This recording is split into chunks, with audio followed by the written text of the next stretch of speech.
Bismillahirrahmanirrahim. Benar kalau Yang saya hormati Ustadz Wahyudi dan seluruh hadirin yang hadir pada pengajian Juanda pada malam hari ini dengan tema relasi antara pengetahuan, filsafat, dan agama. Jadi pengajian Juanda sekarang adalah pengajian Juanda edisi ke-18 yang insya Allah akan dibawakan oleh Ustadz Wahyudi Abdurrahim.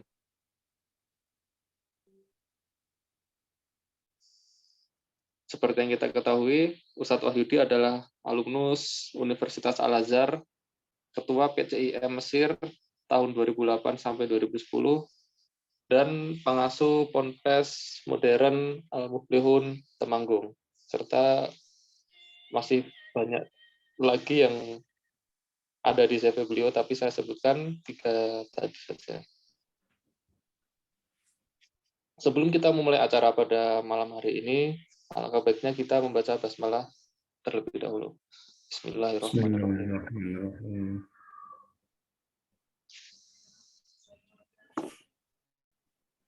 Tanpa berlama-lama, karena waktu sudah menunjukkan pukul 21:09,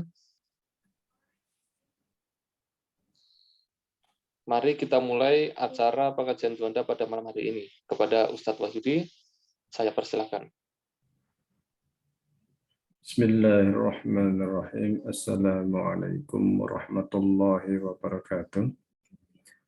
Alhamdulillahi rabbil alamin. Wassalatu wassalamu ala asyrafil anbiya'i wal mursalin. Sayyidina wa maulana Muhammadin wa ala alihi wa sahbihi ajma'in, amma ba'du. Jamaah sekalian yang kami hormati, puji syukur kehadirat Allah Subhanahu wa taala. Pada malam ini kita masih bisa ngaji bareng. Mudah-mudahan mendapatkan barokah dari Allah Subhanahu wa taala. Salat serta salam semoga tetap tercurahkan kepada junjungan kita Nabi Agung Muhammad sallallahu alaihi wasallam. Jamaah sekalian yang saya hormati, terkait tema kita malam ini sambil ngobrol santai terkait dengan bahasan filsafat agama, di mana memang belakangan terutama di Barat itu sering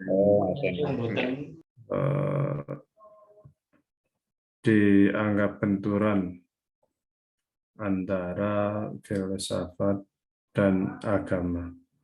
Agama itu di satu sisi, filsafat di sisi lain. Sebenarnya ketika kita melihat membaca bukunya Abbas Mahmud Aqad di dalam sebuah buku yang berjudul Talab al-Fariidah wa Darurah atau Talabul Ilmi Fariidah wa Darurah, yang namanya menuntut ilmu itu sebuah kewajiban. Dalam buku tersebut beliau mengatakan walikulli ilmin falsafatuhu, bahwa setiap ilmu sesungguhnya mempunyai sisi-sisi filsafat. Filsafat itu kalau di Universitas Al-Azhar dulu sering dikatakan bahsun hurrun, kajian bebas, karena objek dari filsafat itu adalah mencari kebenaran. Kata-kata filsafat sendiri artinya pecinta hikmah. Pecinta hikmah. Hikmah itu sesuatu yang baik sesungguhnya. Oleh karenanya Sayyidina Ali pernah mengatakan al-hikmatu dhalatul mu'min, bahwasanya yang namanya hikmah itu permata seorang mukmin yang hilang, sehingga dimanapun engkau menemukannya maka ambillah. Jika kita mengacu pada pendapatnya Abbas Mahmud Aqad, salah seorang filosof Mesir kontemporer, maka sesungguhnya kalau kita mengkaji filsafat itu bukan dari Yunani. Karena kalau kita melihat pelajaran-pelajaran filsafat, pasti selalu dimulai dari Yunani. Setelah Yunani, nanti langsung ke peradaban Barat, skolastik, kemudian modern, kemudian postmodern. Artinya ada sisi-sisi yang hilang di sana. Sejarahnya itu ada yang hilang. Ada sejarah Islam yang tak disentuh. Ada bangsa Mesir kuno yang tak disentuh. Ada bangsa India, ada bangsa Cina yang juga tak disentuh. Padahal mereka juga mempunyai nilai-nilai filosofis.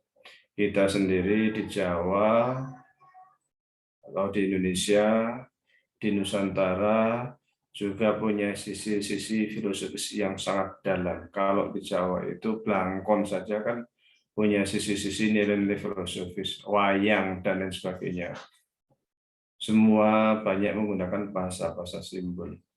Kalau sekiranya kita mau jujur, semestinya ketika mengkaji filsafat, ya zaman Mesir kuno, bagaimana pendapat mereka tentang Tuhan, tentang alam raya, tentang kematian, dan sebagainya.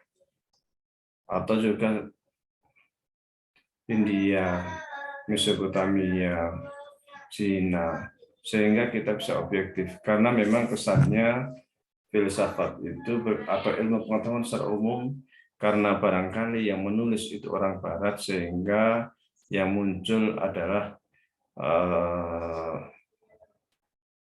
poros Barat. Apapun itu bersumber dari Barat, selebihnya tidak ada, tidak dianggap. Orang Mesir pun tidak dianggap. Padahal kalau kita melihat perkembangan ilmu pengetahuan di Mesir itu sebelum Yunani itu sudah berkembang kisaran 7.000 tahun Masehi. 7.000 tahun itu waktu yang cukup panjang, yang juga telah menghasilkan banyak karya yang luar biasa, yang peninggalannya bisa kita saksikan hingga saat ini. Piramid misalnya, atau kalau kita melihat orang Mesir kuno itu, mereka ketika meninggal dunia, raja-rajanya, menteri-menterinya, pangeran-pangerannya dikuburkan lalu diberikan pakaian kesukaannya, perhiasan emas, perak, dan lain sebagainya yang ia sukai, dimasukkan ke dalam peti, dan diyakini kelak mereka itu akan dibangkitkan di alam kubur, maka akan membawa kemewahan itu. Artinya pandangan tentang Tuhan itu sudah ada di dalam masyarakat Mesir kuno, termasuk terkait dengan apa yang akan terjadi setelah manusia meninggal. Ma ba'da dunya. Hanya tentu tidak semuanya itu sesuai dengan hukum syariat. Bahkan banyak yang tidak sesuai dengan hukum syariat. Tapi itu setidaknya sudah ada bibit-bibit pandangan-pandangan tentang Tuhan, tentang alam raya, dan lain sebagainya. Piramid yang menjulang tinggi itu menunjukkan tentang Tuhan. Kalau kita melihat di gambar-gambar piramid juga ada gambar-gambar matahari, kemudian bagaimana masyarakat Mesir itu mencari Tuhan, menyembah Tuhan. Itu sudah jelas tergambar di sana. Keyakinan-keyakinan tentang ketuhanan sangat jelas. Meskipun nanti juga ada hal-hal yang, atau bahkan banyak yang melenceng sesungguhnya ya. Tapi ini lepas dari apakah melenceng atau tidak. Namun yang jelas filsafat itu sudah jauh berkembang di Mesir. Melenceng ini bisa kita saksikan dialog antara Nabi Musa dengan Ramses II. Karena memang kalau di Mesir itu banyak generasi, banyak dinasti, minimal itu sampai sebelum Mesir dijajah oleh Romawi yang disebut dengan masa-masa Ptolemus, itu 32 generasi, dan 30 generasi itu bukan waktu yang pendek. Di sana juga pengetahuan itu berkembang sangat pesat. Peredaran penanggalan Masehi yang berkembang saat ini yang menggunakan kalender perputaran matahari itu sesungguhnya merupakan kalender Mesir kuno yang kemudian diadopsi berbagai negara termasuk Romawi di masanya. Ya, ini pandangan mereka. Apalagi memang orang Mesir itu menyembah matahari. Jadi di masa-masa tertentu memang mereka suka menyembah matahari. Bahkan kalau kita lihat di Luxor itu salah satu provinsi Mesir ada sebuah bukit besar, bukit batu di mana diukir sedemikian rupa, kemudian di dalamnya dibuat candi-candi yang cukup mewah, cukup megah, dan ada patung namanya patung Ramses. Patung Ramses ini diletakkan sedemikian rupa, kemudian di dalamnya, di luar itu ada pintunya, dan matahari akan pas nyorot ke wajah Ramses itu setahun hanya 2 kali. Kali pertama tatkala Ramses lahir, dan kali kedua tatkala Ramses itu naik singgasana menjadi Firaun. Firaun itu sesungguhnya sekadar istilah seperti orang Romawi menyebut raja mereka dengan kaisar, orang Jawa dengan Sri Sultan Hamengkubuwono. Nah, sama Mesir itu Firaun, julukannya itu Firaun. Maka ada Firaun 1, 2, 3 dan lain sebagainya. Namun mereka juga punya nama-nama, ada Nefertiti, ada Ramses, ada macam-macam. Artinya apa? Bahasan-bahasan tentang Tuhan, tentang kebenaran, tentang macam-macam itu sudah berkembang pesat di Mesir sebelum pindah ke Yunani. Di Yunani, bahkan mungkin Yunani masih, ketika Mesir sudah luar biasa, Yunani mungkin baru permulaan karena baru membahas tentang asal-usul manusia, apakah dari air, apakah dari udara, apakah dari api, dan sebagainya. Hanya mungkin kelebihannya setelah pasca, karena di Yunani kan ada beberapa pasca sebelum Sokrates yang kemudian muncul kelompok yang disebut dengan Komsopi, di mana mereka itu mengatakan tidak ada kebenaran karena setiap manusia itu punya sisi-sisi kecenderungan untuk melihat sesuatu sehingga kebenaran sifatnya relatif. Tidak ada standar tertentu terkait kebenaran yang kemudian oleh Sokrates dikanter dan dibuatlah standar-standar kebenaran oleh Sokrates. Kemudian Sokrates punya murid namanya Plato, Plato punya murid namanya Aristoteles. Di tangan Aristoteles itulah kemudian muncul logika Aristoteles yang cukup ternama. Logika Aristoteles inilah yang kemudian sangat berpengaruh terhadap bangunan filsafat, terutama filsafat Islam. Bahkan bisa dikatakan filsafat Islam itu banyak terpengaruh oleh pemikiran Aristoteles. Meskipun juga sebagian ada yang terpengaruh oleh Plato dan lain sebagainya, namun pengaruh Aristo ini cukup dominan. Apa itu pengaruhnya Aristo? Di dalam mantik atau logika, Aristo itu membagi logika menjadi 7 sebenarnya. Tapi kalau disederhanakan itu yang sering digunakan di dunia Islam itu 2, yaitu atas dikot, bahasa Arabnya ya. Saya nggak tahu bahasa Yunaninya. Atas dikot sama atas sawurat, atau atas sawurat dan atas dikot. Atas sawurat itu terkait dengan gambaran-gambaran yang ada di dalam otak manusia. Sifatnya abstrak, pemikiran. Sementara tasdikot terkait dengan kias, analogi untuk menemukan sebuah standar kebenaran yang sifatnya pasti.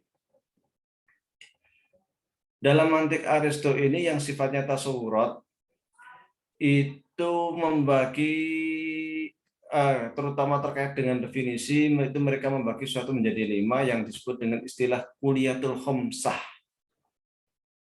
Nah, terkait kuliyatul khomsah ini nanti juga punya pengaruh yang luar biasa di dunia Islam.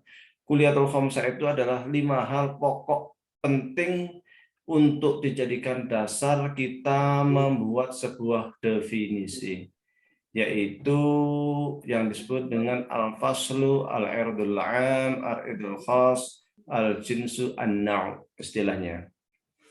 Nah, saya terangkan sedikit saja karena sekedar gambaran. Kalau detailnya bisa langsung dipelajari dalam ilmu logika. Logika Aristo, bukan logika modern. Ketika kita hendak membuat definisi, sebagai contoh, nanti kan kita lihat pengaruhnya di dunia Islam. Ketika hendak membuat definisi, tentu kita harus mengetahui sesuatu secara baik dan mendefinisikan sesuatu supaya yang lain itu tidak masuk di dalamnya. Maka ada disebut dengan al-jinsu, jenis. Jenis itu semisal kambing, kambing itu jenis. Nah, di dalamnya itu ada nau. Nau itu namanya yang ada di bawah jenis itu kambing, domba, kambing apa lagi ya? Kambing kacang, kambing Jawa, kan? Jenis-jenis apa di bawahnya jenis, di bawahnya kambing itu ada nau namanya, yaitu yang disebut dengan kambing kacang, kambing domba, kambing biri-biri, apa macam-macam. Tapi semua masih dalam ruang lingkup namanya kambing. Nanti ada fasel. Fasel itu yang membedakan sesuatu dari yang lain. Kalau kambing kaki 4, kucing kaki 4. Kambing makan, kucing makan, kerbau makan.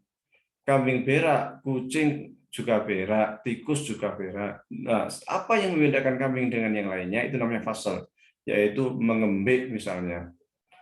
Nah, mengembik ini tidak dimiliki oleh kucing, tidak dimiliki oleh apapun. Ada namanya erdol am. Erdol am itu sesuatu yang dimiliki oleh kambing, tapi juga dimiliki oleh yang lain, seperti berkaki 4, bisa makan, juga berak, punya bulu, itu dimiliki oleh kambing, tapi dimiliki oleh apa namanya hewan lain. Ada namanya erdol khas, sesuatu yang hanya dimiliki oleh sesuatu, tetapi yang lain kadang-kadang bisa, seperti manusia. Manusia yang merokok itu hanya manusia. Kambing tidak merokok, tapi tidak semua manusia merokok. Nah, ketika hendak membuat definisi itu sifatnya abstrak. Abstrak kita menggunakan namanya fasel. Kambing adalah hewan yang mengembik. Nah, berarti nanti selain hewan yang mengembik akan keluar. Meskipun nanti yang teori ini itu akan banyak dikritik oleh Ibnu Taimiyah dan Imam Suyuti karena dianggap tidak realistis. Tapi ini punya pengaruh besar. Jadi ketika hendak membuat definisi itu harus ada yang namanya jenis dan fasal. Jenisnya kambing, ya disebutkan kambing adalah hewan, nah paling tinggi kan hewan yang mengembik, fasal itu yang paling. Nah, nanti ketika kita belajar usul fikih, kita akan ada istilah apa itu usul fikih. Nanti akan disebutkan usul adalah ini, fikih adalah ini, usul fikih adalah begini, begini, begini, begini. Itu sesungguhnya mengacu pada teori-teori yang digunakan oleh Aristoteles. Nah, sama nanti dalam ilmu kalam, nanti dalam fikih, nanti dalam tafsir, ketika definisi selalu mengacu pada standar yang digunakan oleh Aristoteles, yaitu menggunakan al-jinsu wal faslu, jenis dan apa namanya al-faslu itu sesuatu pembeda lah. Nah, kemudian nanti di bab kedua akan disebutkan oleh Aristoteles yang namanya at-tasdiqot, yaitu analogi. Muhammad pandai, setiap yang pandai itu pasti terhormat. Muhammad pasti terhormat. Nah, ini salah satu bentuk dari analogi Aristoteles. Di dalam analogi Aristoteles ada 4 bentuk. Setiap bentuk itu dibagi menjadi setiap bentuk itu ada 4 macam. Jadi semuanya ada 12. Kecuali bentuk ke-4 itu ada 6 macam. Nah, jadi 4 sama 4 ya. 16 ya, maaf. Jadinya 16. Tuh, cukup banyak itu bentuk-bentuknya itu. 16 tambah yang bentuk yang keempat ada 6 ya, jadi 18 macam. Itu dalam analogi Aristo. Ini juga sangat berpengaruh di dunia Islam nantinya, terutama di dalam ilmu kalam dan filsafat. Kemudian di dalam filsafat Yunani itu juga terkait Tuhan itu sangat melekat. Filsafat ketuhanan itu selain menggunakan ilmu logika, sesungguhnya sekedar dijadikan sebagai alat bantu untuk membuktikan tentang Tuhan. Aristoteles sendiri beranggapan bahwa Tuhan itu satu, esa. Karena ketika Tuhan itu lebih dari satu, alam raya tidak akan pernah terjadi ada. Hanya kemudian mereka beranggapan bahwa alam raya ini merupakan hal lain selain Tuhan yang sifatnya qadim. Nanti akan berpengaruh luar biasa terhadap pemikiran para filsuf Muslim. Alam qadim. Maksudnya Tuhan itu apa? Bagi mereka Tuhan itu adalah sesuatu yang berada di luar jangkauan manusia, sifatnya itu sempurna, maha kuasa, dan dia itu merupakan sumber dari segala sumber. Mereka juga menyebutnya dengan istilah al-illah al-ula, sebab pertama. Selain Tuhan, nah, Tuhan itu juga mereka sering menyebut dengan istilah lain yang disebut dengan istilah jauhar. Jauhar itu kalau bahasa kita atom. Jauhar. Tuhan itu mereka punya nama lain, asmaul Tuhan, asmaul husna, asmaul Tuhan. Nama-nama Tuhan mereka itu diantara menyebut dengan istilah al-jauhar atau atom. Hanya istilah jauhar ini kemudian bagi mereka dibagi menjadi dua. Jauhar. Jauhar itu bisa sifatnya abstrak, sesuatu yang tak nampak, yaitu Tuhan tadi itu. Ada yang sifatnya nampak, yaitu benda-benda selain Tuhan seperti besi, gunung, alam raya itu semuanya jauhar juga. Gitu. Jauhar.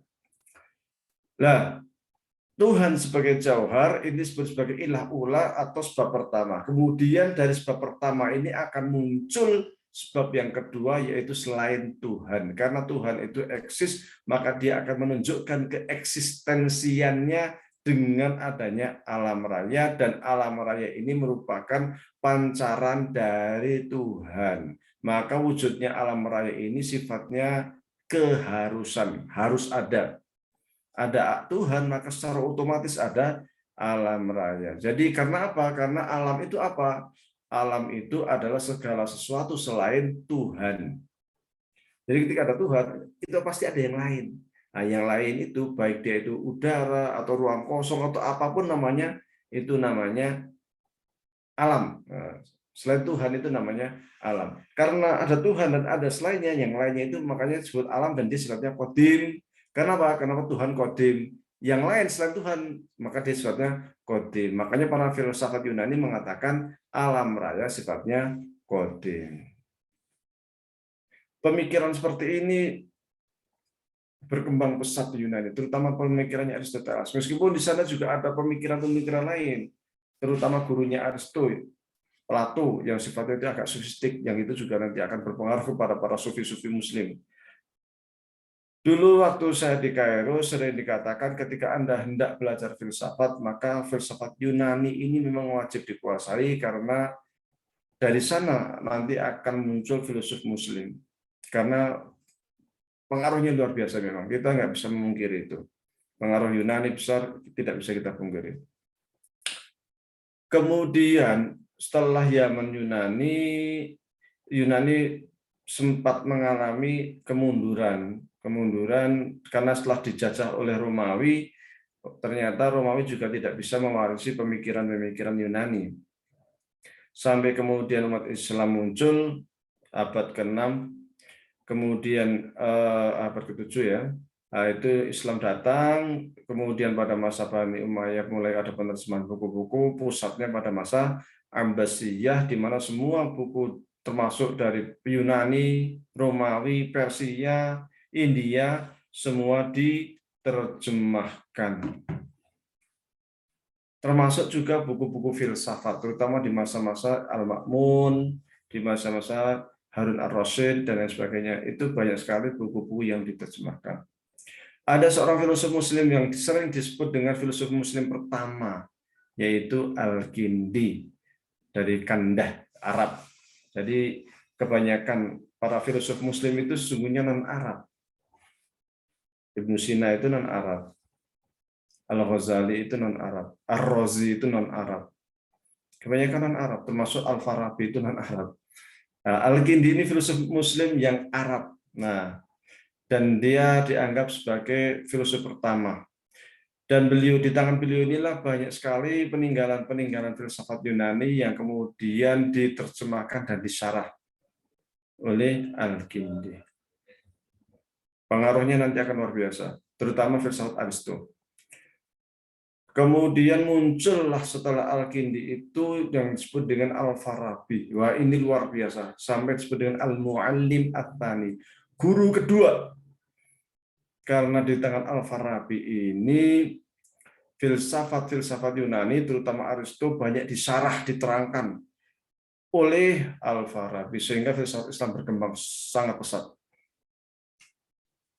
Bangunan-bangunan logika yang digunakan dalam tanda kutip copy paste dengan filsafat Yunani, hanya kemudian muncul sibghah Islamiyah, ada sisi Islamisnya. Karena seorang Muslim pasti akan selalu mengatakan bahwasanya Tuhan saya adalah Allah. Jadi kalau sering kita saat ini mendengar para filosof nyeleneh yang anti Tuhan, yang sampai nggak sembahyang, ini tidak pernah terjadi di dunia Islam. Baik Al-Farabi, baik Al-Kindi, semua adalah seorang Muslim yang sangat taat, di mana mereka selalu mengatakan bahwasanya antara agama dan filsafat itu tidak pernah terjadi benturan. Di masa-masa Yunani sendiri juga antara filsafat dan agama juga menjadi satu kesatuan, tak pernah terjadi benturan. Sehingga di Yunani sebenarnya tidak ada sekularisasi. Meskipun sebenarnya sudah muncul filsafat materialistik sudah di Yunani itu, karena menganggap manusia dari air atau dari udara dan sebagainya. Itu kan filsafat materialistik. Kalau filsafat ketuhanan yang sufistik itu kan sebenarnya Plato. Al-Farabi ini luar biasa, mu'alim sani. Kemudian setelahnya muncul Ibnu Sina yang juga sangat luar biasa. Keistimewaannya para filosof Muslim itu adalah bahwa mereka itu manusia-manusia ensiklopedis. Dalam artian apa? Bahwasanya mereka itu selain menguasai filsafat, tapi juga astronomi, geografi, musik, dan lain sebagainya, matematik, dan lain sebagainya. Mereka menguasai banyak sekali cabang ilmu pengetahuan. Dan memang di masanya yang namanya filsafat itu induk ilmu. Sehingga ketika disebut seorang filosof, itu pasti menguasai banyak cabang ilmu, terutama yang seperti itu sains. Ibnu Sina sendiri awal-awalnya ketika belajar filsafat Barat, maksudnya filsafat Yunani, itu juga pusing, tidak begitu paham. Belajar filsafat di kampung halamannya di sana, di Asia Tengah. Dan beliau itu sering membaca bukunya Aristo atau filsafat Yunani, tapi kadang sering nggak paham. Sampai baca itu sampai 40 kali satu buku itu dibaca tuh. Berpusing-pusing di sana. Pada waktu itu beliau sudah terkenal sebagai seorang ulama besar, seorang saintis, seorang ahli bedah, ahli dokter. Sampai suatu kali gubernur di sana sakit, banyak dokter yang suruh mengobati, tidak sembuh-sembuh, namun kemudian Ibnu Sina ini dipanggil karena dianggap dokter yang cukup ternama untuk mengobati sakitnya khalifah, gubernur. Setelah diobati sembuh, setelah sembuh gubernurnya ini memberikan hadiah kepada Ibnu Sina. Hadiahnya apa? Hadiahnya adalah bahwa Ibnu Sina diperkenankan untuk membaca buku-buku, dikasih kunci lah, yang ada di Baitul Hikmah, di sana perpustakaan. Nah, di sana itulah kemudian Ibnu Sina mulai bersentuhan dengan terjemahan-terjemahan, buku-buku terjemahan filsafat Barat, Yunan, yang ditulis oleh Al-Farabi.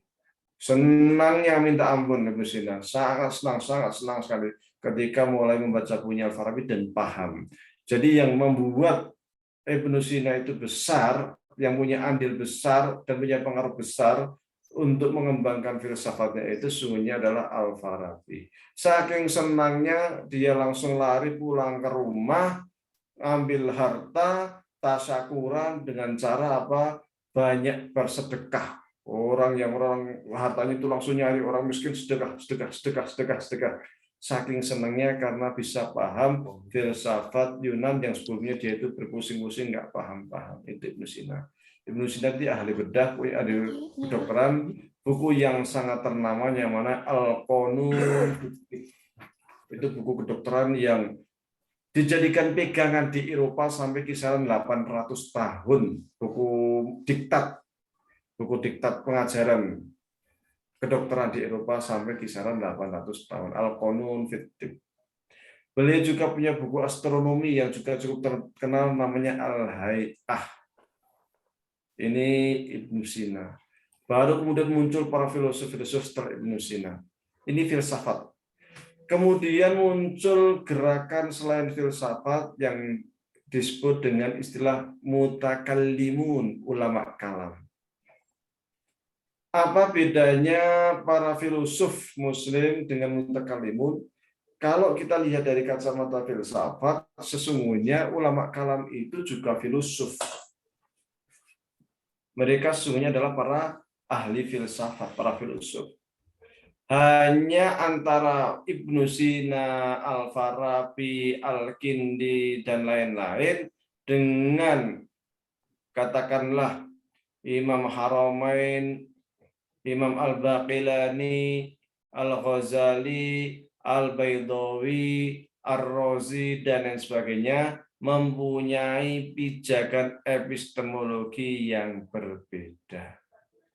Karena pijakan epistemologi yang berbeda ini, maka antar sesama mereka sering terjadi dialog intelektual yang sangat sengit. Bahkan terkadang dari sisi pemikiran sampai kafir mengkafirkan. Apa itu epistemologi? Yang dimaksud dengan epistemologi adalah pijakan kita di dalam melakukan pemikiran. Kalau orang filsafat itu bahsun hurun, kajian yang sifatnya bebas. Bebas mencari Tuhan dengan logika dia atau dengan logika Aristoteles, sehingga saya bisa yakin ada Tuhan. Bukan hanya terkait ketuhanan sebenarnya, tapi juga terkait akhlak. Nanti muncul seperti Ibnu Miskaweh dengan kitabnya Tahribul Akhlak. Mohon maaf yang bersuara di mute. Baik, para ulama kalam ini pijakan utamanya adalah Al-Quran dan Sunnah Rasulullah Sallallahu Alaihi Wasallam. Ini ulama kalam. Kemudian mereka menggunakan logika juga. Logika yang digunakan oleh ulama kalam ini ada dua. Yang pertama yang disebut dengan logika Aristoteles tadi, seperti yang digunakan para filosof. Yang kedua adalah logika usuli yang biasa digunakan oleh ulama usul. Yang dimaksud dengan logika usuli ini maksudnya adalah qiyas ghaib ala syahid. Qiyas ghaib ala asyahid. Jadi mengkiaskan sesuatu yang sifatnya wujud nyata nampak dengan sesuatu yang tak nampak. Yang wujud nyata itu manusia, kemudian yang sifatnya abstrak itu nanti dikiaskan kepada yang non abstrak. Ini qiyas ghaib ala syahid. Namun oleh Al-Baqillani dan setelahnya, qiyas ghaib ala syahid ini sering dianggap ada sisi-sisi kelemahan, sehingga mereka kemudian menggunakan logika lain, yaitu logika Aristoteles. Lantas apa bedanya logika Aristoteles yang digunakan ulama kalam dengan logika Aristoteles yang digunakan oleh para filosof? Sama-sama logika Aristoteles. Bedanya adalah bahwa logika yang digunakan oleh ulama kalam ini sudah ditahdid, sudah ada perbaikan-perbaikan. Maka ketika kita membaca Al-Qistas Al-Mustaqim karya Imam Al-Ghazali, buku mantik beliau, atau buku Sulamun Awrad, atau lainnya, kemudian baca pengantar filsafatnya, atau buku mantiknya Ibnu Sina, 4 jilid buku mantiknya Ibnu Sina itu ada perbedaan. Kalau yang filsafatnya para filsuf muslim itu hampir copy paste dari Yunan. Kalau yang mutakalimun itu banyak revisi. Yang pertama. Perbedaan kedua, ini bahasan filsafat ya. Kalau yang tidak pernah belajar filsafat, ya agak pusing, nggak begitu nyambung. Yang kedua adalah bahwa di kalangan ulama kalam, logika Aristo itu sekedar dijadikan sebagai sarana berpikir saja, alat bantu saja. Sementara di kalangan para filsuf, logika itu sendiri merupakan bagian tak terpisahkan dari filsafat. Maka contoh sederhana, orang ulama kalam meskipun di mantik, di ilmu logika Aristo itu ada istilah al-jauhar. Jadi jauhar itu jenis paling besar. Jauhar, ulama kalam tidak mau mengatakan bahwasanya Allah itu namanya al-jauhar. Karena jauhar itu hanya untuk manusia. Yang namanya atom itu hanya untuk sifatnya nampak, benda yang nampak. Adapun yang tak nampak tidak boleh disebut jauhar. Maka Allah tidak boleh di nama lain Allah itu jauhar, itu nggak diterima di kalangan ulama kalam. Kalau di para filosof diterima, jauhar itu hanya kemudian mereka membagi dua. Jauhar itu ada namanya al-jauhar al-latif, ada al-jauhar al-kathif kalau di para filosof. Jauhar latif itu adalah jauhar atau atom yang sifatnya non fisik, yaitu malaikat, jin, Allah. Nah, itu namanya jauhar latif, halus. Kalau yang sifatnya benda indrawi, yang nampak, yang padat, itu namanya al-jauhar al-kathif, atom yang sifatnya padat. Dua pendapat ini tidak diterima oleh ulama kalam, mereka hanya mengakui yang namanya jauhar al-kathif saja. Atau atom itu sifatnya yang bendawi saja, yang tidak itu Allah tidak boleh disebut sebagai atom. Nah ini kan jadi beda pandangannya. Itu yang pertama. Yang kedua, pandangan terkait kalau Allah itu jauhar, kemudian ini dia itu jauhar awal ya kan, jauhar pertama atau sebagai sumber pertama, kemudian menganggap selain Allah itu sebab dari Allah, maka ulama kalam mengatakan sesungguhnya Allah itu jelas, namun selain Allah itu sebelumnya tidak ada. Jadi Allah, selain Allah kosong, nggak ada. Baru ketika Allah menciptakan suatu kun fayakun, maka muncul yang namanya alam raya. Maka alam raya bagi ulama kalam sifatnya hadisun, baharu, seperti juga yang tertulis di dalam himpunan tarjih bab iman, bagian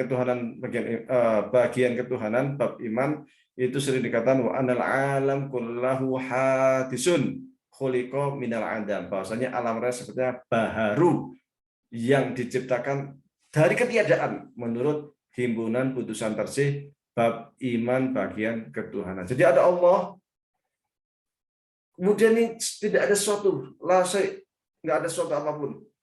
Baru setelah nggak ada suatu apapun, Allah berkehendak untuk menciptakan alam raya, baru kun fayakun, muncullah alam raya. Beda dengan ulama kalam, beda dengan para filsuf. Ada Allah, ada selain Allah itulah namanya alam. Makanya karena Allah qadim, yang lainnya itu menjadi qadim, maka alam sebenarnya qadim. Muhammadiyah di dalam himpunan putusan tarsih menguatkan pendapat para ulama kalam yang mengatakan bahwa Allah itu sifatnya bahwa alam raya sifatnya hadisun, baharu. Jadi sifat apa? Pijakannya itu sudah berbeda antara ulama kalam dengan para filsuf. Ulama kalam itu juga menggunakan ilmu kalam itu untuk dua tujuan minimal. Yang pertama, membela akidah Islam dari serangan para pemikir non-Muslim yang mencoba untuk menggerogoti akidah Islam. Pionir ulama kalam awalnya sebelum muncul Asy'ariyah itu adalah kelompok yang disebut dengan Mu'tazilah yang didirikan oleh Wasil Ibnu Atha, kemudian dikuatkan oleh Amr bin Ubaid, kemudian Al-Jahid dan lain sebagainya, termasuk Zamakhsyari dan lain sebagainya, Husain Al-Basri, Qadhi Abdul Jabbar dan lain sebagainya itu. Jadi pionir utama sebelum muncul Ahlus Sunnah wal Jamaah adalah Mu'tazilah. Dan Mu'tazilah ini dulu yang sering menghadapi dialog dengan orang-orang Majusi, Yahudi, Nasrani, di mana mereka ini memang filsafatnya sangat kuat. Dan orang-orang Yahudi terutama dan Nasrani paling kuat, itu sering menggunakan logika Aristoteles. Maka kemudian para ulama kalam mulai belajar logika Aristoteles untuk menguatkan argumennya. Di samping itu juga kias ghaib ala syahid. Maka logika Aristoteles jadi masuk di dalam ilmu kalam, terutama di tangan para kelompok-kelompok Mu'tazilah ini. Dan sesungguhnya di sini Mu'tazilah punya jasa besar karena banyak konon ya di dalam buku-buku itu dikatakan banyak para filosof atau pemikir dari Yahudi Nasrani yang kemudian kalah debat dan akhirnya masuk Islam. Jadi sifatnya kita itu membentengi akidah umat. Yang kedua, menyerang pemikiran non-Muslim yang memang punya sisi-sisi kelemahan, al-hujum. Maka jangan heran kemudian kalau Ibnu Taimiyah punya buku khusus mengkanter tentang akidah trinitasnya Kristen. Luar biasa, sangat tajam. Ya, ini bagian dari ilmu kalam sebenarnya, membongkar kelemahan akidah non-Muslim. Ada juga buku-buku yang bukan membongkar akidah non-Muslim, bukan menyerang, tapi sifatnya menyampaikan apa adanya. Tapi dengan menyampaikan apa adanya itu kita menjadi tahu di mana kelemahan-kelemahan akidah musuh itu atau akidah non-Muslim. Seperti bukunya Imam Asy'ari yang berjudul Maqalatul Islamiyyin, atau bukunya siapa itu namanya yang dari Andalus, Syahrastani, dalam bukunya Faslul apa? Kok lupa saya. Syahrastani dia punya. Dan lain sebagainya. Ibnu Hazm yang di Andalus, maaf. Kalau Syahrastani itu dari Asia Tengah. Itu mereka juga punya buku terkait dengan perbandingan agama. Jadi ilmu perbandingan agama itu sesungguhnya muncul dari dunia Islam, ilmu perbandingan agama. Dialog antara para filosof dengan mutakalim ini sangat sengit. Sampai kemudian Al-Ghazali menulis buku yang sangat ternama yang berjudul Tahafut Al-Falasifah. Di dalam buku itu ada 20 poin beliau mengkantar filosof terutama Ibnu Sina. Nah, Milal Manihal, terima kasih sudah diingatkan. Ibnu Sina ada 20 poin yang dikanter. 3 diantaranya dianggap, jika telah berkeyakinan demikian, dianggap kafir, 17 diantaranya dianggap bid'ah. Apa itu yang dianggap kafir? Yaitu meyakini bahwa alam raya sifatnya qadim diantaranya. Yang kedua, bahwasanya manusia itu katanya dibangkitkan hanya dengan roh tanpa jasad. Dan yang ketiga, lupa saya yang ketiga ini. Hanya kemudian pandangan-pandangan ini oleh Ibnu Rus juga dikater balik karena Ibnu Rus dianggap merepresentasikan pandangan para filosof. Ibnu Rus ini filosof tapi fakih. Wah, jarang-jarang ya seorang fakih, ahli fikih, tapi juga filosof. Biasanya kalau fakih itu mutakalim. Kayak Imam Baidawi itu fakih mutakalim, Imam fakih mutakalim usuli, Al-Ghazali fakih mutakalim usuli. Imam Haramain faqih mutakalim usuli. Qadhi Baghilani faqih mutakalim usuli. Tapi ini lain, faqih mutakalim filosof. Ini jarang-jarang. Jarang seorang mutakalim seorang faqih usuli kok filosof. Ini Ibnu Rushd, luar biasa beliau. Setidaknya ada 3 buku yang dijadikan sebagai pijakan atau upaya untuk mengantar balik pendapat-pendapat para ulama kalam. Yang pertama bukunya judulnya itu Manhajul Adillah. Bukunya tak terlalu tebal, kisaran 100 halaman mungkin atau 100 halaman, tapi cukup bagus. Dan buku ini punya pengaruh besar terhadap pemikiran Ibnu Taimiyah dalam kitabnya Dar'u Ta'arudil Aqli wan Naqli, di mana upaya-upaya untuk taufik, untuk mengkompromikan antara akal dengan filsafat kental sekali dalam bukunya Kasyful Manahijil Adillah fi Aqaidil Millah karya Ibnu Rushd. Kalau Ibnu Taimiyah dalam Dar'u Ta'arudil Aqli wan Naql. Buku yang kedua Tahafut at-Tahafut, ini yang paling terkenal. Meneliti Ghazali yang cukup terkenal. Yang ketiga buku kecil, judulnya Faslul Maqal fi ma bainal hikmah wa syariah wal ittisal. Buku kecil.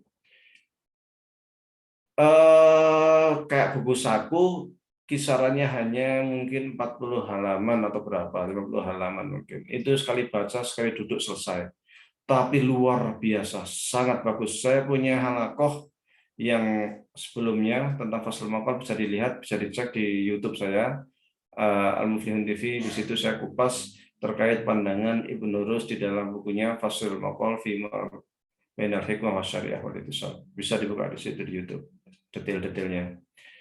Intinya buku itu memberikan klarifikasi terhadap berbagai macam tudingan Ghazali, terutama terkait dengan yang dikafirkan itu, seperti al-alam qadim. Bagi Ibnu Rushd, ya ini yang kemudian pendapatnya ini agak mirip dengan Ibnu Taimiyah, bahwasanya Allah itu ya qadim jelas.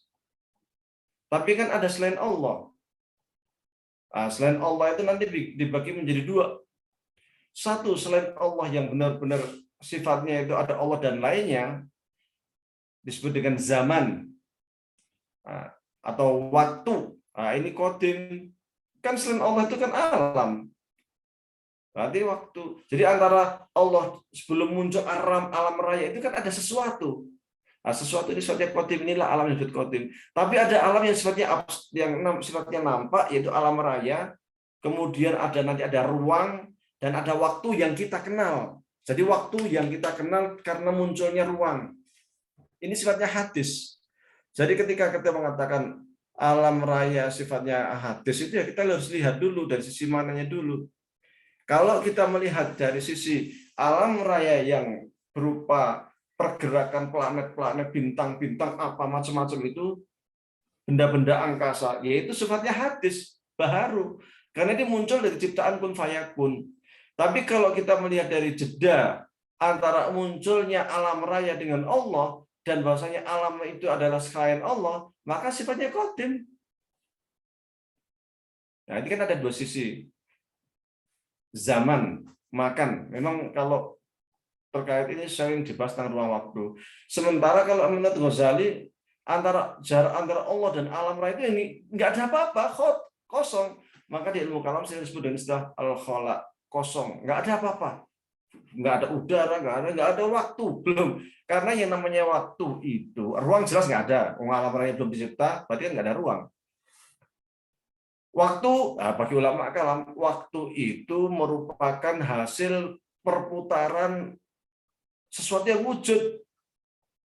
Alam raya baru ada waktu. Kalau alam raya belum ada, ya nggak ada waktu. Kita tahu siang malam kan kita di bumi, ada perputaran bumi mengitari matahari, maka kita jadi tahu siang malam. Kalau nggak ada, ya nggak ada itu yang namanya waktu itu.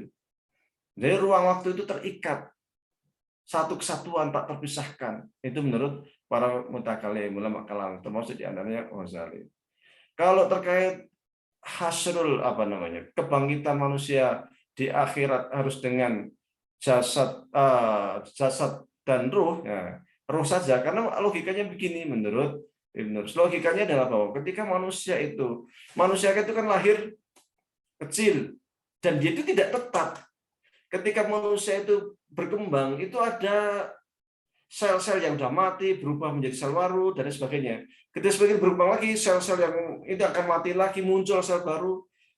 Ketika manusia meninggal dunia, nanti tubuhnya itu akan dimakan oleh hewan, hewannya nanti mati dimakan hewan lagi, manusia kemudian dimakan oleh tumbuhan, tumbuhan dimakan manusia lain dan sebagainya. Sehingga ketika dikatakan nanti manusia akan lahir kembali dengan jasad ini, maksudnya jasad ketika di dunia, jasad yang mana? Sementara jasad itu sudah kemana-mana. Maka logikanya adalah dibangkitkan ruhan. Nah, ini menurut Ibn Rus. Kemudian Ibn Rus mengatakan sesungguhnya ketika kita bergerak di ranah pemikiran Islam, selama itu tidak terkait hal-hal yang sifatnya qat'i, itu tidak layak untuk saling kafir mengkafirkan. Enggak boleh saling mengkafirkan dalam ranah yang sifatnya ijtihadiyah. Apa yang disebut istihadi? Nah, kalau kita baca di dalam buku Usul Fikih karya Imam Syarazi Al-Lumma' bab pertama sering disebutkan yang dimaksud perkara ijtihadiyah itu adalah perkara-perkara yang terkait erat dengan nas dzanni. Adapun nas qat'i itu bukan perkara ijtihadiyah. Maka sungguhnya fikih itu terkait erat dengan nas dzanni. Yang qat'i itu sungguhnya bukan fikih. Kewajiban sholat itu udah wajib, itu bukan fikih, karena nggak ada istihad. Kita boleh sholat nggak ya? Oh nggak boleh, nggak ada. Sholat wajib ya wajib. Maka muncul kaidah yang namanya la istihada ma'an nas, tidak boleh beristihad jika ada nas. Maksudnya adalah nas qat'i. Nah, yang boleh diistihad itu hal yang dhoni. Maka menurut Ibnu Rus mengatakan hal-hal yang sifatnya dhoniyat itu tidak bolehlah saling kafir mengkafirkan, apalagi dalam ranah pemikiran Islam. Namun kemudian di dalam bukunya itu Ibnu Rus memberikan rincian yang sangat detail kapan kita boleh beristihad dan kapan kita tidak boleh beristihad. Di antaranya beliau juga mengatakan bahwasanya istihad itu hanya boleh dilakukan oleh seorang ulama, kemudian orang awam nggak boleh beristihad, istihad itu hanya dalam perkara dhaniyat, tidak boleh dengan qat'iyat. Kemudian beliau juga mengatakan bahwasanya orang awam yang beristihad itu dan salah itu dosanya 2, kalau benar dosanya 1 dan sebagainya. Memang itu bukunya mengkantar Ghazali, tapi juga usul fikihnya banyak masuk di situ. Hebat memang. Dia seorang usuli filosof jarang-jarang, luar biasa. Baik, mungkin kita lanjutkan pada pertemuan mendatang. Nanti kita sedikit kupas lagi antara Ibn Rus Ghazali dan nanti Ibnu Taimiyah barangkali.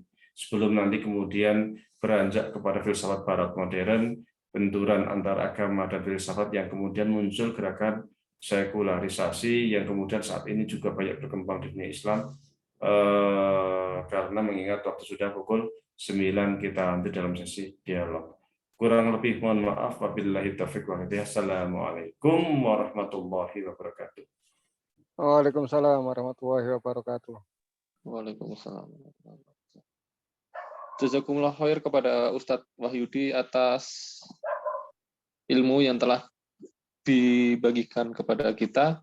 Baik, Bapak Ibu hadirin sekalian, selanjutnya adalah sesi tanya jawab bagi Bapak Ibu yang ingin bertanya untuk berdiskusi atau berdiskusi, silakan dapat mengaktifkan mikrofonnya dengan raise hand terlebih dahulu.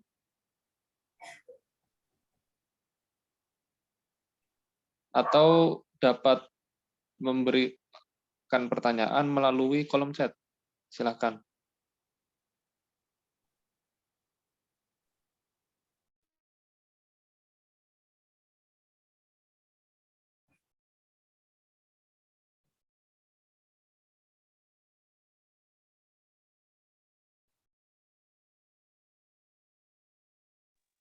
Baik, silahkan Pak Agung Budiarto.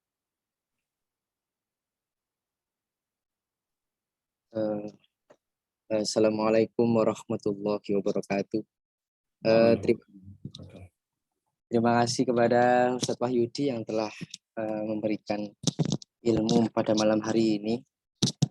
Ustadz, berkaitan dengan ini materi yang telah antum sampaikan ini, yang mungkin boleh jadi akan disambung di pertemuan selanjutnya.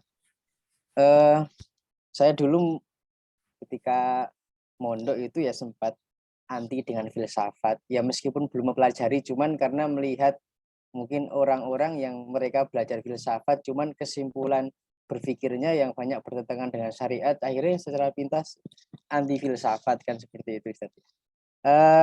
Jadi Ustadz ingin menanggapi dan mungkin juga bertanya, antara filsafat dan agama berarti kan memang sebenarnya tidak ada masalah, Ustadz ya.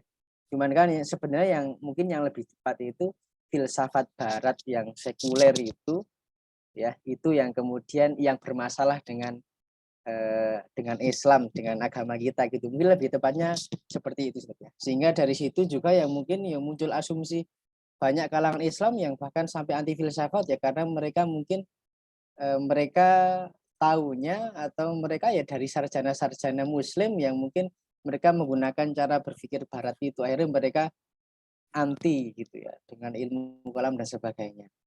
Sisi lain itu menjadi tambah kacau, Ustaz. Banyak Islam yang kemudian anti filsafat, menggunakan akal dalam segala hal, atau banyak akhirnya ada yang kemudian mereka ingin menggunakan cara berpikir itu, tapi ya mereka salah dalam beberapa hal menggunakan cara berpikir barat itu, akhirnya mereka kebablasan, akhirnya ya lahir pikiran-pikiran plural dan sebagainya itu ya seperti Muhammad Arkun. Dan selain kan mereka mengkritik itu umat Islam meninggalkan cara berpikir seperti itu, Ustaz ya, tapi ya mereka malah selain kebablasan mereka menggunakan cara berpikir yang itu di luar dari pandangan Islam gitu. Nah itu yang pertama, Ustadz, yang saya tangkap. Jadi Ustadz, untuk ini dalam perkembangan filsafat barat terutama itu berarti sejauh ini tuh memang itu, Ustadz, ada seakan-akan ada mungkin secara politis deislamisasi gitu. Artinya tadi kalau antum sampaikan kalau setiap pembahasan filsafat itu selalu lompat Yunani dan kemudian ya, sampai sekarang filsafat modern. Padahal sebelumnya ada ya itu tradisi filsafat Mesir. Padahal tadi juga antum menyampaikan Barat itu dulu nggak bisa menguasai cara berpikirnya orang-orang Yunani, Aristoteles, kalau tidak melewati itu tadi pandangannya Al-Kindi kemudian Al-Farabi itu, Ustaz.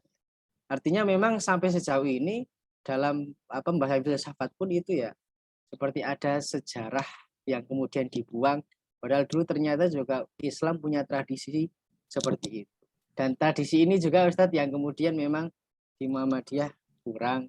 Pak Haidar juga jujur itu, Muhammadiyah itu ya bagus amalnya, tapi kadang terlalu semangat dalam masalah amaliyah, tapi sumbangsih dalam pemikiran kurang.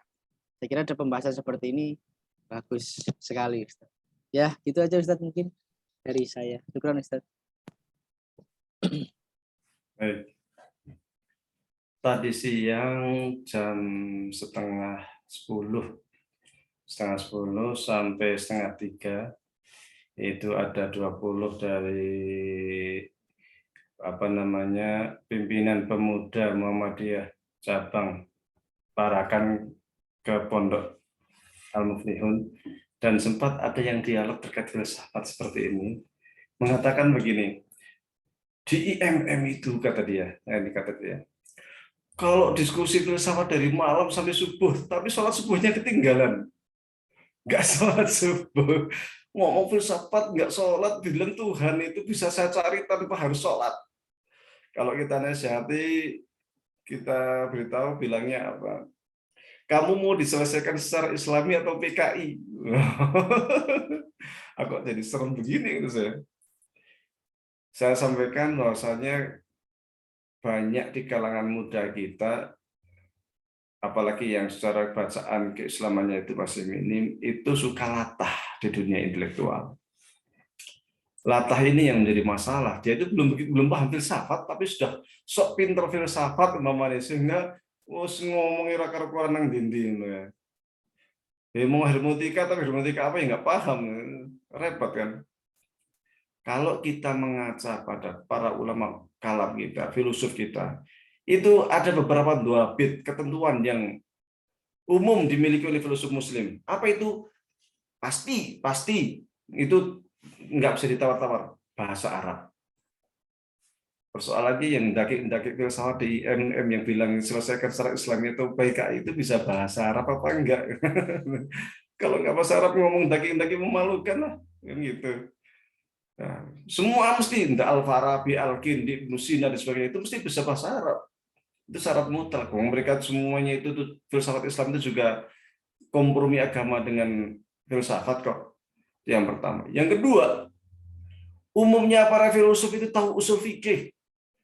Bahkan banyak yang pakar usul fikih. Apalagi ulama kalam. Itu ulama kalam itu hampir pasti usuli. Al-Baqillani punya buku usul fikih yang sangat ternama. Meskipun Imam Haramain punya usul fikih Al-Burhan, punya Waraqat yang sangat terkenal. Imam Al-Ghazali punya Al-Mustasfa. Imam Razi punya Al-Mahsul. Imam Baydai punya Nihayatus Sul. Oh, mereka luar biasa usul fikihnya. Sekarang, mereka teman-teman kita dari IMN dan sebagainya itu, yang daki filsafat, paham usul fikih orang. Nah, orang paham usul fikih yang ngisi-ngisi daki filsafat atau sahabat yang usul fikih paham, masalah iso, ujung-ujungnya sholatnya ditinggalkan. Nah, bahkan Mu'tazilah saja, usul fikihnya hebat coba. Qadhi Abdul Jabbar punya usul fikih Al-Ahd. Husain Al-Basri, muridnya Qadhi Abdul Jabbar, Mu'tazilah punya usul fikih yang namanya Al-Ihkam. Bahkan Al-Ahd dan Al-Ihkam ini yang Mu'tazilah dianggap sebagai ada empat pokok buku usul fikih yang dijadikan pijakan usul fikih kalam. 2 ini dari Mu'tazilah, 2 dari Ahlus Sunnah. Yang dari Ahlus Sunnah itu apa?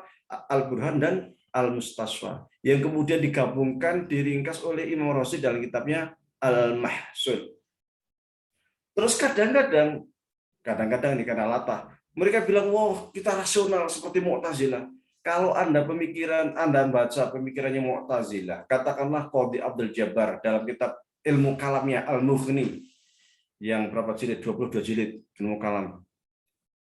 Tidak akan pernah menemukan orang-orang Mu'tazilah itu melangkai qot'iyat. Enggak ada orang Mu'tazilah mengatakan sholat enggak wajib itu.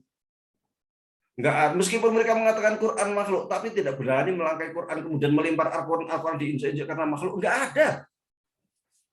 Tetap aja mereka kalau memegang Quran wudhu, hormat kepada Al-Quran, yang namanya siapa pendiri Mu'tazilah? Wasil Ibnu Atha itu kalau sholat malam kan itu sampingnya buku, habis sholat malam itu kemudian salam menuliskan pemikirannya dari bacaan yang dia baca waktu sholat. Hafid kan? Ya sekarang yang mengagung-agungkan Mu'tazilah, apakah dia hafid Quran seperti Wasil Ibnu Atha, rajin sholat malam seperti Wasil Ibnu Atha? Yo, jadi kadang aneh mengatakan Mu'tazilah begini, rasional seperti Mu'tazilah. Mu'tazilah itu enggak seperti itu. Rasional Mu'tazilah tidak berani melangkai Al-Quran, tidak berani melangkai qot'iyat. Poso ini rajin, poso sudah rajin, sholat malamnya rajin. Apa meneh sholat wajib. Mereka ahli pakar bahasa, ahli usul fikih, ahli tafsir. Imam Zamakhsyari punya kitab tafsir namanya Al-Kasyaf. Ini luar biasa tafsirnya dan sering dijadikan rujukan bahkan oleh ulama Sunni, termasuk di Universitas Al-Azhar Kairo. Al-Kasyaf ini sering dijadikan rujukan terutama dari sisi tafsir sastra. Dan memang kalau kita lihat, orang Mu'tazilah ini banyak yang pakar sastra, termasuk juga Al-Zahid dan lain sebagainya. Intinya bahwa ketika kita hendak belajar filsafat, maka filosof Muslim ya, bangunan syarat utama itu juga harus kita lengkapi. Apa bangunan utama itu?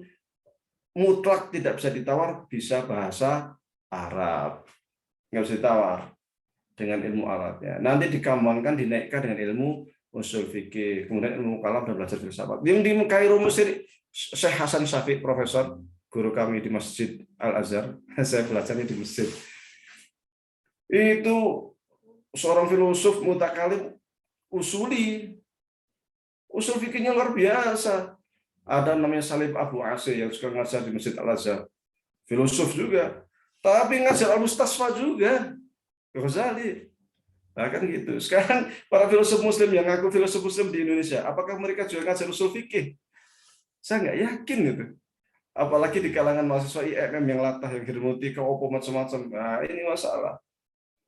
Jadi bangunan keislamannya yang saya sampaikan tadi, Ibnu Sina. Ibnu Sina saking senengnya bisa memahami filsafat Aristo, itu sedekah. Jadi tasyakurannya itu sedekah. Jadi sisi-sisi spiritualnya itu luar biasa. Sisi spiritual filosof Muslim itu luar biasa. Bisa dibaca namanya bukunya karya Hayyub bin Yaqdhan. Hayyub bin Yaqdhan itu guru dari siapa? Dia seorang dokter di Andalus. Andi Ibn Rus.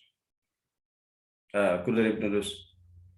Ibn Tufail, namanya Ibn Tufail. Ngarang buku namanya Hayyub bin Yaqdhan. Ya, Ibn Tufail itu yang dia itu ngajak Ibn Rus ke kerajaan, kemudian dijadikan sebagai dokter istana. Ini juga luar biasa, sisi spiritual, ketuhanannya, akhlaknya luar biasa. Jadi mereka berfilosof itu juga berakhlak yang sangat luar biasa. Karena filsafat itu tidak hanya logika, tapi juga etika, akhlak. Namanya juga hikmah. Hikmah itu apa? Hikmah itu apa misalnya hikmah ya? Kebijaksanaan. Yang namanya kebijaksanaan itu ya nilai spiritualitas. Kalau ngaku filosof tapi spiritualitasnya, apalagi filosof Muslim ya, tapi nilai spiritualitasnya rendah ya, ini juga perlu dipertanyakan kan, seperti itu. Yang pertama. Yang kedua terkait islamisasi filsafat ya. Kalau memang sekarang kan memang filsafat dikuasai Barat ya kebanyakan ya. Dunia Sunni, dunia Muslim lemah, terutama dunia Sunni. Sehingga muncul ya kayak Triple IT, kayak apa namanya yang di Malaysia itu Stuck dan lain sebagainya. Digital Modern Science dan lain sebagainya ya kan, yang luar biasa lah ya, karena memang kita lagi dalam dunia ini mundur, dan kita akui di Muhammadiyah itu memang jarang peminat, apalagi ilmu kalam. Saya nggak tahu ilmu kalam kok di Muhammadiyah itu kayak tanda tanya. Bahkan kalau di kalangan Salafi kan filsafat kan haram ya, wah haram belajar filsafat, menggunakan otak saja. Ya itulah, itu namanya ya dialektika dalam dunia pemikiran lah. Tapi memang di Muhammadiyah ini memang jarang. Bahkan kalau di pondok-pondok NU kayak ilmu kalam, kemudian mantik, itu di SMA diajarkan. Di Muhammadiyah itu jarang di pondok pesantren ngajarin ilmu kalam ataupun ilmu mantik, termasuk Sulamun Nawrok itu jarang diajarkan. Padahal kalau kita baca HPT bab iman bagian ketuhanan, itu ilmu kalam banget. Makanya sampai saya syarah itu Ahlul Haq wa Sunnah, syarah himpunan Tarjih Muhammadiyah, bab iman bagian ketuhanan. Karena di situ di HPT itu yang muncul adalah kata-kata kunci di dunia filsafat. Hanya kata kunci-kunci saja. Kayak alam hadisun, alam itu baharu. Maksudnya apa alam baharu? Nah, kalau kita nggak tahu sejarahnya kan kita nggak paham alam baharu. Harus tahu runut sejarahnya piye sehingga muncul istilah alam baru. Itu ternyata ada filosof yang begini, yang begini, yang begini ya kan. Dan lain sebagainya. Itu kata-kata kunci dan itu filsafat banget. Dan makanya di HPT itu sebenarnya ringkasan. Maka di bab terakhir itu di bab iman mulakhosoh disebut hadhihi hiya apa gitu, agak lupa saya. Mulakhosoh min aqwali yang edisi tahun 69 ada ungkapan ahlus sunnah wal jamaah wa ya ahlul haq wa sunnah. Jadi ada ungkapan ahlus sunnah wal jamaah, kemudian ahlul haq wa sunnah. Cuman yang nggak tahu yang HPT sekarang kok istilah ahlus sunnah wal jamaahnya hilang. Saya nggak tahu hilangnya itu apakah lewat muktamar atau tidak. Kalau tidak lewat muktamar kan bisa dipermasalahkan semestinya, karena yang bisa menghapus itu muktamar. Cuman jika itu menghapus hilang di muktamar, muktamar yang keberapa, kapan, di mana, dan mengapa kok istilah sunnah wal jamaahnya dihapus dan disisakan ahlul haq was sunnah saja. Meskipun istilah ahlul haq was sunnah sudah sama saja, tapi dengan adanya istilah ahlul sunnah wal jamaah itu kan menguatkan sebenarnya. Nah, sebentar. Jadi itulah minimal ya terkait dengan bahasan filsafat itu. Nah, nanti terkait dengan taufik ataupun kompromi antara filsafat dan agama itu bisa dibaca dalam bukunya Imam Ghazali di Mustasfa juga ada, bahkan di mukadimahnya. Kemudian kalau Ibnu Rus itu Kasful Maqal, Manhajul Adillah. Kemudian kalau Ibnu Taimiyah itu Tawridul Aqli wa Naqli. Semua di sana mengatakan bahwasanya antara akal dengan agama itu saling terkait karena akal itu mencari kebenaran, agama itu mencari kebenaran. Dua-duanya itu agama itu selalu benar, sehingga antara kebenaran dan kebenaran tidak mungkin saling menafikan atau menegasikan. Pasti satu sama lain saling memberikan dukungan. Bahkan Al-Quran sering mengatakan afala taqilun, afala tadzakarun, afala tubsirun, yang itu memerintahkan kita untuk berpikir. Artinya ketika Quran memerintahkan kita berpikir, berarti di sana pasti tidak akan terjadi benturan antara akal dengan nas. Dan ini pembahasan yang cukup panjang di dunia Islam. Kalau di dunia Barat, nanti di masa skolastik, pasca skolastik yang luar biasa nanti kamu sekularisme itu tadi. Baik, terima kasih banyak. Baik, terima kasih Ustaz. Mas Agung, apakah masih ada yang perlu ditanyakan lagi? Ini Ustadz yang terakhir, berarti kan di sisi lain memang banyak jamaah, ya bukan hanya jamaah Muhammadiyah Ustadz, ya banyak umat Islam yang kadang juga termakan dengan ya ilmu kalam itu haram lah ya Ustadz. Kalau sesuai dari itu definisi guna ilmu kalam itu kan sisi lain mungkin beberapa kalangan kalau untuk sekarang Ustadz, karena banyak orang Islam yang menggunakan cara berpikir Barat, akhirnya kesimpulan hukumnya ya akhirnya banyak yang mendekonstruksi syariat Islam dan sebagainya. Itu ya boleh jadi sekarang bisa dikatakan ilmu yang wajib ain mungkin Ustadz ya, karena ya itu selain banyak sekali pemikiran-pemikiran yang menyimpang. Mungkin gitu Ustadz ya mungkin. Ya, terkait hal itu memang filsafat itu kan mestinya ilmu kalam itu kan mengikuti perkembangan modern. Maka sekarang kan muncul katakanlah liberalisme, muncul marxisme, muncul teori-teori relativitas kebenaran dan lain sebagainya. Maka semestinya ulama kalam itu bangkit dan memang sudah bangkit di Mesir, luar biasa perkembangannya untuk menghadapi pemikiran-pemikiran Barat seperti itu. Syekh Asyahid Ramadan Al-Buti, Syekh Ramadan Al-Buti itu punya buku yang sangat bagus mengkritik teori materialisme Marxis. Luar biasa, sangat bagus. Nah, itu kan fungsi yang bisa mengkritik tajam-tajam seperti kan ulama kalam itu. Salah seorang ulama kalam Syiah, siapa namanya? Bakir Sadr, itu menulis buku judulnya Falsafatuna, sangat bagus. Falsafatuna.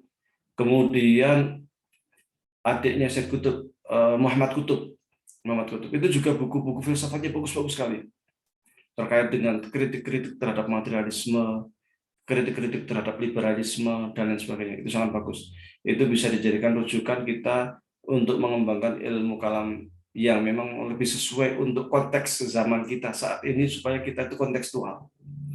Karena kalau kita sekadar membaca ilmu kalam klasik ya seakan-akan ngopo ilmu kalam ini seperti itu, buat apa tuh? Hanya putar-putar soal Tuhan. Padahal persoalan sekarang juga sama tentang Tuhan. Ya liberalisme, marxisme, egoisme, individualisme dan lainnya itu kan terkait erat dengan Tuhan. Menyembah dirinya sendiri, menyembah materi, sifat ego yang sangat tinggi, teori Darwin yang menganggap bahwasanya manusia hidup itu sungguh mengikuti seleksi alam, akhirnya yang kuat yang menang, akhirnya dihancurkanlah Irak, Palestina dan sebagainya, membantu jutaan orang dianggap biasa saja karena kan mengikuti teori Darwin. Nah, di sini kemudian filsafat Islam yang rahmatan lil alamin itu harus dimunculkan untuk menandingi filsafat Barat yang arogan, dan itu yang arogan itu justru banyak digandrungi oleh umat Islam dunia, sehingga Rogan Garodi, seorang filsuf muslim mu'alaf Prancis, sampai mengatakan sudah waktunya peradaban Barat itu tenggelam, diganti dengan filsafat Islam. Kenapa? Karena mereka melihat, wah Barat muncul itu bukan membuat manusia bahagia, hancur dunia gara-gara filsafat Barat. Hancur semuanya dari sisi etika, akhlak. Coba aja Indonesia, sinetron isinya cuman rebutan waris, perasaan cinta, apa yang merusak moral. Lagu-lagu dewasa dinyanyiin anak-anak yang nggak layak. Kalau zaman kita dulu anak kecil kan balonku ada 5 gitu. Zaman sekarang udah nggak karuan. Nah, ini kan maka muncul harus dibuatlah semacam filsafat ilmu kalam terus berperan di sana, membuat logika-logika yang lebih diterima oleh Muslim saat ini, terutama dengan adanya revolusi media yang luar biasa. Nah, di sini pentingnya ilmu kalam, dan di sini mestinya kita sebagai di Muhammadiyah mulai dimunculkan mestinya ya. Saya senang sekali di tren sains itu diwajibkan belajar filsafat itu. Gus Pur itu kan seorang filosof mutakalim. Kalau saya menyebutnya mutakalim, bukan filosof, mutakalim. Luar biasa beliau itu. Sehingga wajib belajar filsafat. Jarang di pondok pesantren dia diajar filsafat, ilmu kalam, mantik itu sangat jarang. Nah, maka harus, insya Allah di sini sudah kita ajarkan lah ilmu beliau nanti aliyah, ilmu mantik, filsafat kita ajarkan. Kalau ilmu kalam ya dasar-dasarnya sudah kita ajarkan dari SMP. Terima kasih banyak. Ya, syukran Ustaz. Barakallah. Baik, jazakumullah khair Mas Agung dan Ustaz Wahyudi. Bapak dan Ibu hadirin sekalian, apakah ada yang ingin didiskusikan lagi terkait materi kita pada malam hari ini? Assalamualaikum warahmatullahi wabarakatuh. Waalaikumsalam. Ustadz Wahyudi, saya Ferry dari Sumatera Barat, Padang. Ya. Ini menarik apa yang disampaikan tadi terkait antara Islam dan Barat ya, terutama masalah filsafat. Kalau kita bicara secara komprehensif hari ini tentang pendidikan, terutama pendidikan Islam, bahkan sebagian kita di ya halo ya. Nah, jadi di ranah pendidikan itu kan kita pada hari ini selalu digiring kepada teori-teori Barat, bahkan dalam pendidikan Islam. Nah ini sebenarnya kita sebagai para akademisi ya, para akademisi ini perlu sebuah kekuatan besar ya, kekuatan besar. Bagaimana kita bisa menggiring kepada teori-teori Islam itu gitu. Nah ini butuh sebuah kekuatan, terutama dari kalangan-kalangan Muhammadiyah dan PTM-PTM-nya. Nah, jadi itu apa namanya itu pemikiran-pemikiran dari Ustadz tadi itu sangat mengapresiasi bagi saya. Bahwasannya kita harus mengedepankan pemikiran-pemikiran Islam. Gitu. Nah ini saya yakin di sini banyak juga pendidik. Bahkan saya sempat protes itu kepada dosen. Kenapa kita tidak menggunakan teori-teori Islam? Kenapa kita lebih mengedepankan teori-teori Barat gitu? Nah, ini jadi agak seide kita ini Ustadz terkait hal ini. Mungkin itu Ustadz. Terima kasih. Assalamualaikum warahmatullahi wabarakatuh. Waalaikumsalam. Sedikit menambahkan itu. Jadi ada sebuah PTM perguruan tinggi Muhammadiyah itu punya jurusan di S2 atau S3 lah. S3 kayaknya. Itu politik Islam. Politik Islam. Bayangan saya waktu itu, karena politik Islam berarti yang dibedah itu bukunya Al-Mawardi, bukunya Ibnu Taimiyah, bukunya Imam Haramain, ya buku-buku para filosof Muslim tentang inilah, buku-buku politik Islam klasik ini, yang sebenarnya sangat luar biasa itu. Mu'tazilah punya, Syiah punya, Ahlus Sunnah punya, Ibadi punya, sangat kaya sekali. Pas saya Barat semua. Terus ini ikut politik Islamnya kemana gitu? Ya. Saya kadang jadi berpikir, apa kita itu memang harus ngekor ke Barat terus ya? Kenapa kita nggak bisa merujuk ke turos kita? Padahal turos kita itu luar biasa, cabang ilmu banyak dan itu bisa dibongkar, tinggal nanti dikembangkan. Kayak psikologi, kan bisa aja kita menggunakan teori-teori psikologi Islam klasik itu sangat banyak. Ghazali atau siapa namanya, para tokoh-tokoh sufi itu yang membahas tentang luar biasa kalau soal psikologi dalam dunia filsafat Islam, luar biasa. Perbedaan ruh, nafsul lawamah, mutmain, sampai detail-detail hal yang ada di dalam diri manusia itu dibahas detail banget, detail sekali, luar biasa itu. Tinggal bagaimana terbongkar. Tapi kita rujukannya ke BKV, ke Barat, ke ini terus. Kadang heran saya. Namanya sih psikologi Islam gitu. Tapi rujukannya ke Barat lagi gitu. Aneh gitu. Dan memang persoalan lain adalah bahwa banyak juga yang memang semangat hirohnya udah kita apresiasi lah kembali ke Islam. Tapi keilmuannya belum, banyak yang bahasa Arab saja nggak bisa. Nah, ini kan repot masalah. Nah, Ya, itu kalau memang udah buku Islam, filsafat Islam, psikologi Islam, apa Islam, mestinya kan dosennya bahasa Arabnya lancar semua itu. Nah, itu kalau masalah maunya nggak, paling mendasar tuh, Ustaz. kita kan tujuannya Quran Sunnah. Nah, Iya. kalau mau bahasa Arabnya nggak bisa, terus ngerujuk Quran Sunnahnya gimana? Itu baru ini. Ngerujuk ke kitab kuliahnya gimana? Akan jadi persoalan kan. Makanya bahasa Arab ini menjadi hal yang sangat penting. Mestinya kalau dunia Islam itu bahasa pertama itu bahasa Arab mestinya. Bahasa kedua baru bahasa Inggris. Seorang intelektual Muslim mestinya ya lancar bahasa Arab dan bahasa Inggris lah ya. Mestinya gitu. Ketika kita di perguruan tinggi Muslim ngaku mempunyai jurusan keislaman, tapi rujukannya ke barat semua kan menjadi miris gitu. Meskipun semangatnya kita apresiasi, semangat tetap kita apresiasi lah. Cuman ya kayak gitu. Ada saya perguruan tinggi juga mempunyai jurusan ekonomi Islam. Wah, top kan Islam. Tapi dosen-dosennya itu ketika kita angkat buku ekonomi Islam Abu Yusuf Al-Kharraj, kemudian buku-buku ekonomi Islam Al-Amwal, Ahkamus Suq, buku-buku ekonomi Islam zaman klasik yang sangat luar biasa, nggak paham sama sekali, nggak dengar, nggak tahu sama sekali. Anda pun tahu dari terjemahan. Ini kan kadang miris juga. Ini ada di ekonomi Islam, kata-kata Islamnya itu loh yang bikin berat. Tapi ketika kita sodorkan buku-buku ekonomi Islam karya ulama kita yang sangat luar biasa, nggak paham. Ujung-ujungnya ke barat lagi. Kenapa gitu kan jadi aneh gitu. Ya kita apresiasi lah semangatnya. Tapi ya semangat tidak cukup gitu, harus dikuatkan dengan apa istilahnya itu sumber daya manusia yang juga mumpuni. Maka dan sayangnya bahasa Arab di kita itu juga di Muhammadiyah juga nggak usah jauh-jauh lah. Ketua PDM kita yang bisa bahasa Arab berapa persen ya gitu aja kan. Ketua wilayah kita yang bahasa Arabnya bagus berapa persen gitu aja, nggak usah jauh-jauh. Nah, kalau ketua PDM ininya atau pengurus-pengurus di pusat bagian majelis-majelis yang bahasa Arabnya lancar berapa persen, yang ketua pusatnya semuanya, kan itu kan jadi aneh. Sebuah ormas besar mengatasnamakan gerakan Islam, rujuk ilal Quran wa sunnah. Wah ini loh, ini berat nih, rujuk bahasa Arab orang ngerti. Ini sebenarnya kan memprihatinkan itu.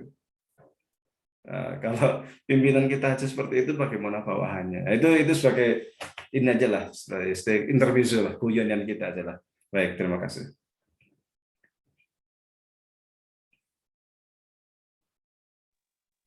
Baik, jazakumullah Ustaz Wahyudi. Mohon izin Mas Ferry, apakah ada yang ingin ditambahkan atau ingin ditanyakan lagi? Ya, memang terima kasih. Ya, memang bahasa Arab itu suatu hal yang harus kita miliki atau yang kita memiliki sebagai kompetensi dasar ketika kita bicara Islam. Itu sangat setuju saya. Karena memang hari ini dunia pendidikan kita sangat luar biasa, ini kebarat-baratannya. Saya pernah di Facebook di Ikatan Dosen Indonesia itu saya sampaikan bahwasannya kenapa kita selalu terpaku kepada teori Barat, kenapa tidak teori Islam? Saya dibully itu bisa-bisa sampai seperti itunya mereka gitu. Nah, jadi saya no comment lah kalau gitu. Tapi kita di kalangan Muhammadiyah karena kita bicara Islam, kita memang harus memiliki power yang kuat untuk menerobos hal-hal itu menurut saya. Jadi memang saya sangat pemikiran dengan Ustaz. Terima kasih. Mungkin itu moderator, terima kasih. Assalamualaikum warahmatullahi wabarakatuh. Terima kasih, jazakumullah khair, Pak Ferry. Mohon izin Ustadz, ini ada satu pertanyaan dari chat, dari Ibu Lucy Juliana. Assalamualaikum Ustadz, izin bertanya. 3 pertanyaan. Yang pertama, apa yang dimaksud dengan filsafat dan agama? Lalu yang kedua, bagaimana hubungan filsafat dan agama Islam? Lalu yang ketiga, dalam Islam sejak kapan ada filsafat? Terima kasih. Baik, ini sebenarnya kalau mengikuti dari awal sudah saya jawab semua. Saya ulangi secara singkat. Apa yang dimaksud dengan filsafat? Filsafat itu kan bahsun hurun kata saya tadi. Berpikir bebas, berpikir atau berpikirlah. Itu sebenarnya sudah berpikir. Ketika kita berpikir berarti kita sudah berfilsafat. Sehingga filsafat itu bahasanya sangat luas. Ada filsafat ketuhanan, ada filsafat akhlak, ada filsafat sosial, ada filsafat macam-macam. Oleh karenanya Abbas Mahmud Akkad mengatakan walikulli ilmin falsafatuhu, bahwa setiap ilmu itu punya nilai-nilai filsafat. Filsafat itu artinya pecinta hikmah. Hikmah itu artinya kebijaksanaan. Jadi filsafat itu pecinta kebijaksanaan. Filosof itu orang yang cinta terhadap kebijaksanaan. Agama itu ya keyakinan.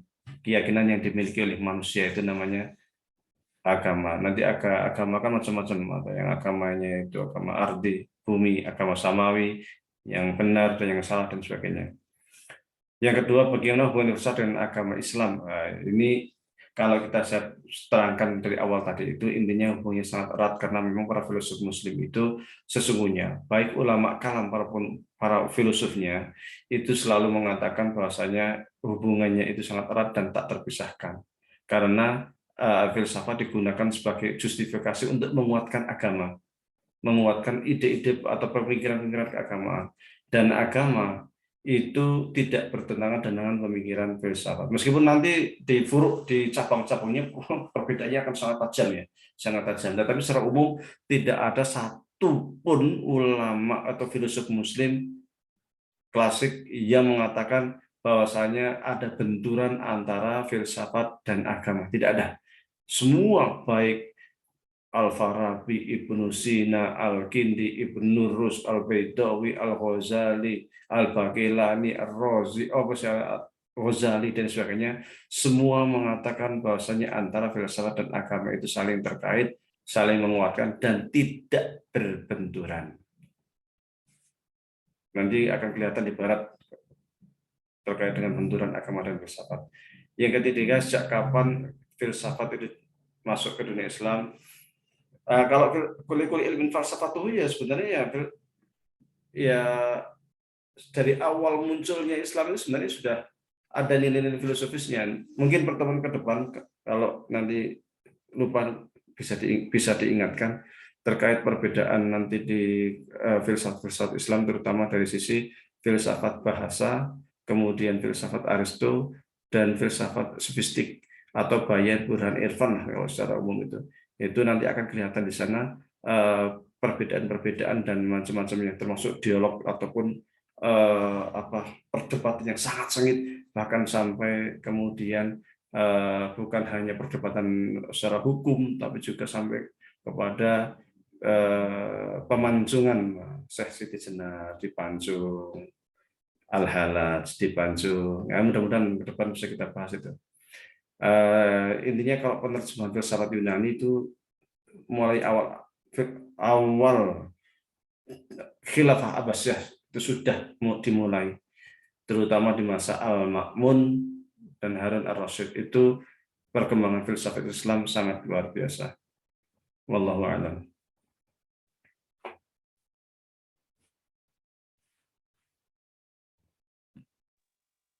Baik, jazakumullah khair Ustaz Wahyudi.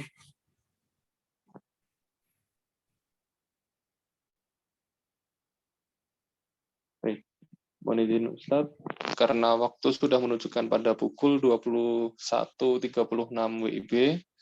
Oh iya. Mohon izin kesediaannya Ustadz untuk memimpin doa penutup pada majelis ilmu kita pada malam hari ini. Baik, mari kita beristighfar. Astaghfirullahaladzim, alladzi la ilaha illa huwal hayyul qayyum wa atubu ilaih. Astaghfirullahaladzim, alladzi la ilaha illa huwal hayyul qayyum wa atubu ilaih. Astaghfirullahaladzim, alladzi la ilaha illa huwal hayyul qayyum wa atubu ilaih. Allahumma shalli ala sayyidina Muhammadin fil awwalin, Allahumma shalli ala sayyidina Muhammadin fil akhirin, Allahumma shalli ala sayyidina Muhammadin fil mala'il a'la ila yaumiddin. Hamdan syakirin, hamdan na'imin, hamdan yuafi ni'amahu wa yukafi mazidah. Ya Rabbana lakal hamdu kama yanbaghi li jalali wajhika wa 'azimi sultanik. Rabbana taqabbal minna salatana wa siyamana wa ruku'ana wa sujudana wa tadarru'ana wa takhassu'ana wa ta'abbudana wa tammim taqsirana ya Allah ya Rabbal alamin.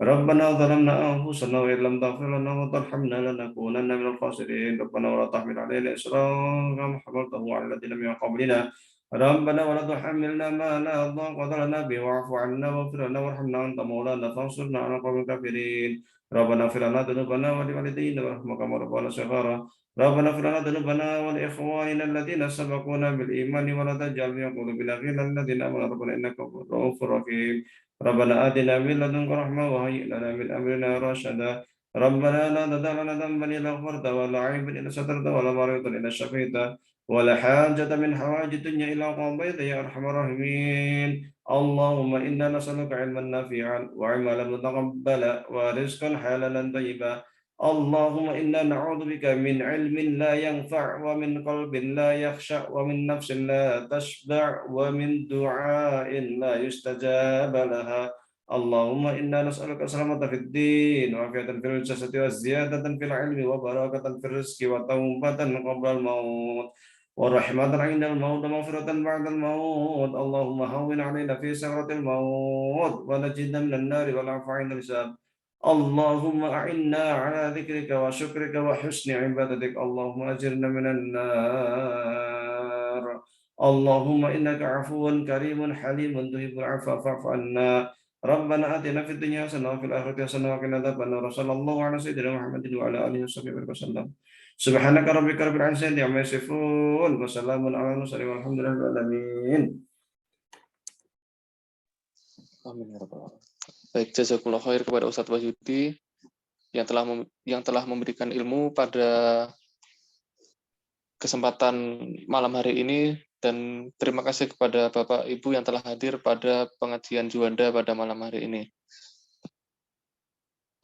Tunggu kami di pengajian Juanda berikutnya, masih membahas mengenai hubungan antara pengetahuan, filsafat, dan agama.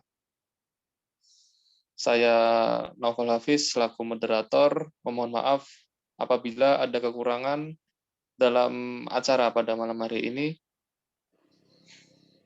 Billahi fisabilil haq, fastabiqul khairat. Wassalamualaikum warahmatullahi wabarakatuh. Waalaikumsalam warahmatullahi wabarakatuh. Terima kasih.